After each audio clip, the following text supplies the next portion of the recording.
मां जगदम्बा शाबर साधना मंत्र। मित्रों, सनातन धर्म में देवी जगदम्बा, जिन्हें दुर्गा, काली, लक्ष्मी, सरस्वती आदि विभिन्न रूपों में पूजा जाता है, इनकी साधना के लिए एक विशेष प्रकार का शाबर मंत्र भी है। शाबर मंत्र एक विशेष प्रकार के मंत्र होते हैं जो सीधे और सरल भाषा में लिखे जाते हैं और इनका उद्देश्य सीधे देवताओं या देवी देवताओं से संपर्क स्थापित करना होता है। माता जगदम्बा का शाबर मंत्र इस प्रकार है। सातो सती शारदा, 12 वर्ष कुमार, कति एक माई परमेश्वरी, 14 भुवन द्वार, विपक्ष का निर्मली, 13 देवी देव, अष्ट भैरव तेरी पूजा करें। 11 रुद्र कर सेव, 16 कला संपूर्णी, त्रिलोकी वश करे, 10 अवतारा उतरी, 5 रक्षा करे, 9 नाथ षट दर्शनी, 15 तिथि जान, 4 युग में सुमरु, माता कर पूर्ण कल्याण। यह मंत्र हिंदू धर्म में देवी साधना से संबंधित एक शाबर मंत्र है जो विभिन्न दिव्य शक्तियों और आयामों को सम्मिलित करता है। इस मंत्र का प्रत्येक भाग एक विशिष्ट आध्यात्मिक तत्व या सिद्धांत का प्रतिनिधित्व करता है। अब चलिए हम इस मंत्र की पूरी व्याख्या करके इसके अर्थ को जानते हैं। पहला मंत्र है सातो सती शारदा, अर्थात यह सप्त सती या 7 महाविद्याओं में से एक देवी शारदा को संदर्भित करता है। यह ज्ञान और शिक्षा की देवी का आह्वान करता है। दूसरा मंत्र है 12 वर्ष कुमारा, अर्थात यह 12 वर्षीय कुमार या युवा अवस्था के देवता का उल्लेख करता है जो शुद्धता और ब्रह्मचर्य की आदर्श अवस्था को दर्शाता है। तीसरा मंत्र है एक माई परमेश्वरी, अर्थात एकमात्र दिव्य माता, सर्वोच्च देवी का उल्लेख यह समस्त सृष्टि की आदि शक्ति को दर्शाता है। चौथा मंत्र है 14 भुवन द्वारा, अर्थात 14 लोकों के द्वार का संदर्भ जो ब्रह्मांड के विभिन्न आयामों को दर्शाता है। पांचवा मंत्र है द्विपक्ष का निर्मली, अर्थात 2 पक्षों की शुद्धता को संदर्भित करता है जो चंद्रमास के 2 भाग होते हैं। छठा मंत्र है 13 देवी देव, अर्थात 13 देवी और देवताओं का उल्लेख जो विभिन्न दिव्य शक्तियों को संदर्भित करता है। सातवां मंत्र है अष्ट भैरव तेरी पूजा करें, अर्थात भैरव के 8 रूप तेरी पूजा करते हैं जो शिव के भयंकर और संरक्षक रूपों को दर्शाता है। 8वां मंत्र है 11 रुद्र कर सेव, अर्थात रुद्र जो शिव के एक रूप हैं, उनके 11 रूप आपकी सेवा या पूजा करते हैं। 9वां मंत्र है 16 कला संपूर्णी, अर्थात 16 कलाओं की पूर्णता जो पूर्ण विकसित चेतना और सृष्टि के विकास को दर्शाता है। 10वां है त्रिलोकी वश करे, अर्थात तीनों लोकों पर नियंत्रण या अधिकार स्थापित करने वाली। 11 मंत्र है 10 अवतारा उतरी, अर्थात विष्णु के 10 अवतारों का आगमन जो संसार के कल्याण के लिए अवतरित होते हैं।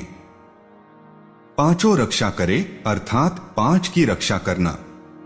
13वां मंत्र है 9 नाथ षट दर्शनी, अर्थात 9 नाथों और 6 दर्शनों का संदर्भ। 14वां मंत्र है 15 तिथि जान, अर्थात 15 तिथियों का ज्ञान जो पंचांग के अनुसार मास के दिनों को दर्शाता है। 15वां मंत्र है 4 युग में सुमरु, अर्थात 4 युगों में स्मरण किया जाना। 16वां मंत्र है माता कर पूर्ण कल्याण, अर्थात माता से समस्त सृष्टि के पूर्ण कल्याण की प्रार्थना। मित्रों, यह मंत्र देवी के विभिन्न रूपों और शक्तियों की विशेषताओं को सम्मिलित करता है और साधक को उनकी शक्तियों और आशीर्वाद का आह्वान करने में मदद करता है। मंत्र का जाप एक विशेष विधि के अनुसार करना होता है। माता की मूर्ति या चित्र के सामने धूप दीप जलाकर 1.25 बार इस मंत्र का जाप करने से मंत्र सिद्ध होता है।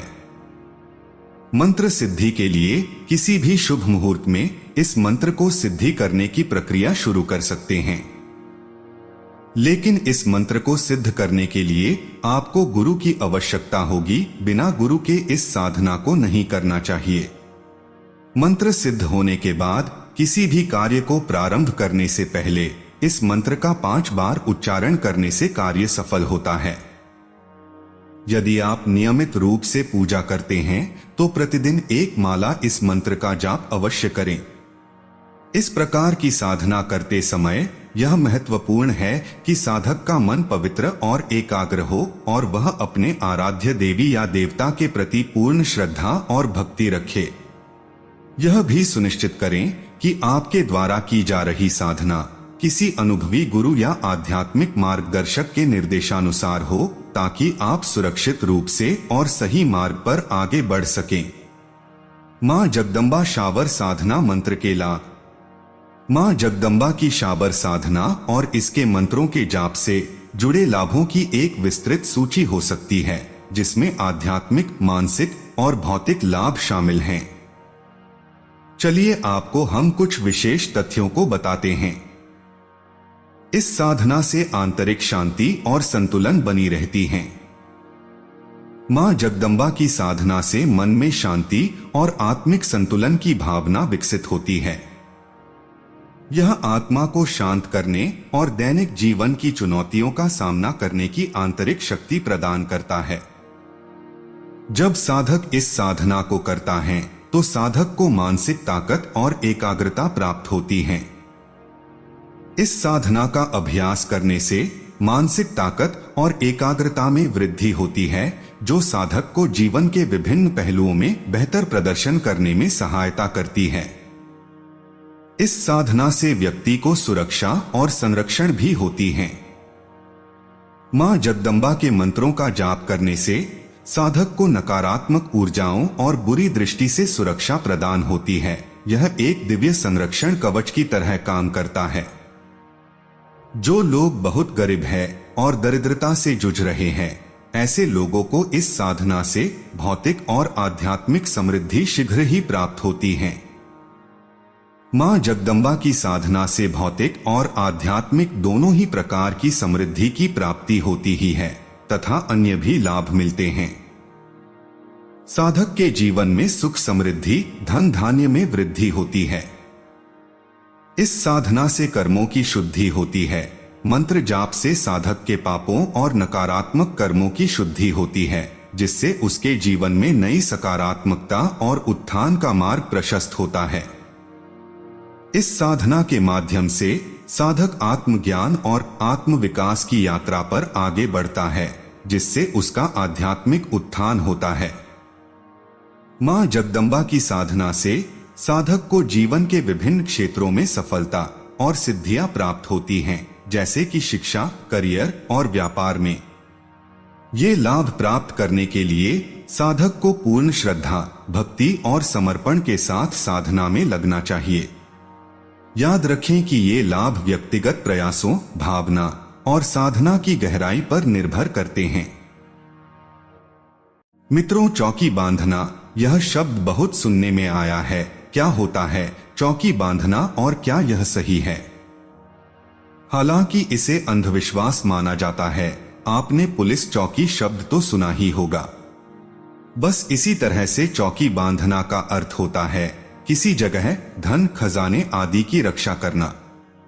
यहां दी जा रही जानकारी समाज में प्रचलित मान्यता के आधार पर है। आप अपने विवेक से काम लें।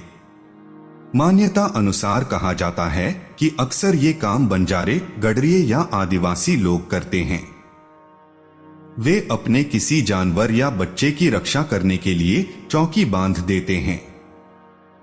जैसे गडरिये अपने बच्चे को किसी पेड़ की छांव में लेटा देते हैं और उसके आसपास छड़ी से एक गोल लकीर खींच देते हैं, फिर कुछ मंत्र बुदबुदाकर चौकी बांध देते हैं। ऐसा कहा जाता है कि उनके इस प्रयोग से उस गोले में कोई भी बिच्छू, जानवर या कोई बुरी नियत का व्यक्ति प्रवेश नहीं कर पाता है। उल्लेखनीय है कि यही प्रयोग लक्ष्मण ने सीता माता की सुरक्षा के लिए किया था, जिसे आज लक्ष्मण रेखा कहा जाता है। हालांकि रामायण में इसका कोई उल्लेख नहीं मिलता है। ऐसा भी कहा जाता है कि चौकी बांधने का प्रयोग कई राजा महाराजा अपने खजाने की रक्षा के लिए भी करते रहे हैं। कहते हैं कि आज भी उनका खजाना इसी कारण से सुरक्षित भी है। रावण ने तो अपने संपूर्ण महल की चौकी बांध रखी थी। आधुनिक युग में पद्मनाभस्वामी मंदिर के खजाने के संबंध में कहा जाता है कि वहां के अंतिम दरवाजे पर विशेष मंत्रों से चौकी बांध रखी है। कुछ लोग इसे तहखाना भी कहते हैं कि आज भी कई गड़े खजाने की चौकी बंधी हुई है। हालांकि यह भी कहा जाता है कि चौकी सिर्फ खजाने की ही नहीं बांधी जाती है, बल्कि किसी व्यक्ति की, उसके घर की या उस व्यक्ति से संबंधित किसी भी वस्तु की भी बांधी जाती है। चौकी बांधने के मकसद अलग अलग होते हैं। कैसे बांधते हैं चौकी? चौकी बांधने के कई तरीके होते हैं। चौकी किसी देवी या देवता की बांधी जाती है या नाग महाराज की चौकी भी बांधी जाती है। चौकी भैरव और 10 महाविद्याओं की भी बांधी जाती है। कुछ लोग भूत प्रेत की चौक बांधते हैं तो कुछ नगर देवता की। माना जाता है कि बंजारा, आदिवासी, पिंडारी समाज अपने धन को जमीन में गाड़ने के बाद उस जमीन के आसपास तंत्र मंत्र द्वारा नाग की चौकी या भूत की चौकी बिठा देते थे, जिससे कि कोई भी उस धन को खोदकर प्राप्त नहीं कर पाता था। जिस किसी को उनके खजाने के पता चल जाता और वह उसे चोरी करने का प्रयास करता तो उसका सामना नाग या भूत से होता था। चौकी बांधने का और चौकी खोलने का शक्तिशाली शाबर मंत्र। आज मैं आपके समक्ष चौकी बांधने का और चौकी खोलने का तीव्र और शक्तिशाली मंत्र लेकर आया हूँ, जिसका प्रयोग करके आप चौकी को आसानी से बांध सकते हो। ये मंत्र इतना शक्तिशाली है कि किसी भी शक्ति की चौकी आसानी से बांध सकते हैं। ज्यादातर चौकी भैरव, नरसिंह, महाकाली, बेताल और अन्य कई काली शक्ति से चौकी बांध सकते हैं, पर इस मंत्र से साधक बड़ी से बड़ी चौकी की काट कर सकता है। तो चलिए विस्तार से जानते हैं चौकी बांधने का और चौकी खोलने का मंत्र कैसे काम करता है, उसके बारे में विस्तार से चर्चा करते हैं। मंत्र इस प्रकार है। ओम नमो अहांकंत जुगराज फटंत कार्य, जिस कारण जुगराज में तोकु ध्याया हाक मारता, जुगराज आया गाजंत आया, धोरंत आया, सिरस के फूल लेता उड़ाता आया, और की चौकी उठाता आया, आपकी चौकी बैठाता आया, और का किवाड़ तोड़ता आया, अपना किवाड़ मारता आया, अपना किवाड़ मारता आया, बांध बांध किलिया बांध, भूत को बांध, प्रेत को बांध, उड़द को बांध, गणत को बांध, जोगिनी को बांध, देव को बांध, दांत बर्र के बांध, 63 कला को बांध, 64 जोगिनी को बांध, आकाश की परी को बांध, धरती को बांध, डाकिनी को बांध, खेचरी को बांध, नाटक को बांध, चेटक को बांध, छल को बांध, छिद्र को बांध, किया को बांध, कराया को बांध, ऊपरी को बांध, पराई को बांध, मैली को बांध, कुचेली को बांध, स्याह को बांध, सफेद को बांध, काली को बांध, पीली को बांध, रेगड़ गजनी का मोहम्मद बीर, बिसर जाए तेरा तीसों, रोजा हलाल उल्टीमार, पटिक पछार कब्जा चढ़ाई, मुख बलाय शशिखाय शब्द साचा। मंत्र को सिद्ध करने का विधि विधान। इस मंत्र की सिद्धि हासिल करने के लिए साधक को 41 दिन तक साधना करनी पड़ेगी। मंत्र की सिद्धि श्मशान में होगी। श्मशान में कोई बंधन नहीं है, कच्चा या पक्का दोनों स्मशान चलेगा। रात 11 बजे स्मशान में जाकर अपनी चारों तरफ रक्षा घेरा लगाकर साधना का प्रारंभ करें। रक्षा मंत्र मैंने बहुत डाले हैं, आप हमारी चैनल पर जाकर इसको सिद्ध करके अपनी चारों तरफ सुरक्षा घेरा लगा सकते हो। दिए गए चौकी बांधने का मंत्र की आपको एक माला करनी है। साधना में आपको काली हकीक की माला का प्रयोग करना है। सामने चमेली का दीपक लगाना है। इस तरह आपको 41 दिन तक साधना करनी है, मंत्र सिद्ध हो जाएगा। प्रयोग विधि। जब किसी भी शक्ति की चौकी खोलनी हो या उस चौकी को बांधना हो तो आपको उपर्युक्त मंत्र 7 बार पढ़कर आप उस चौकी को हटाकर अपनी चौकी बिठा सकते हो और सामने वाले की चौकी की काट कर सकते हो और साथ साथ इस मंत्र से चौकी का बंधन भी कर सकते हो। इस तरह साधक चौकी बांधने का और चौकी खोलने का इस मंत्र से चौकी की काट कर सकता है।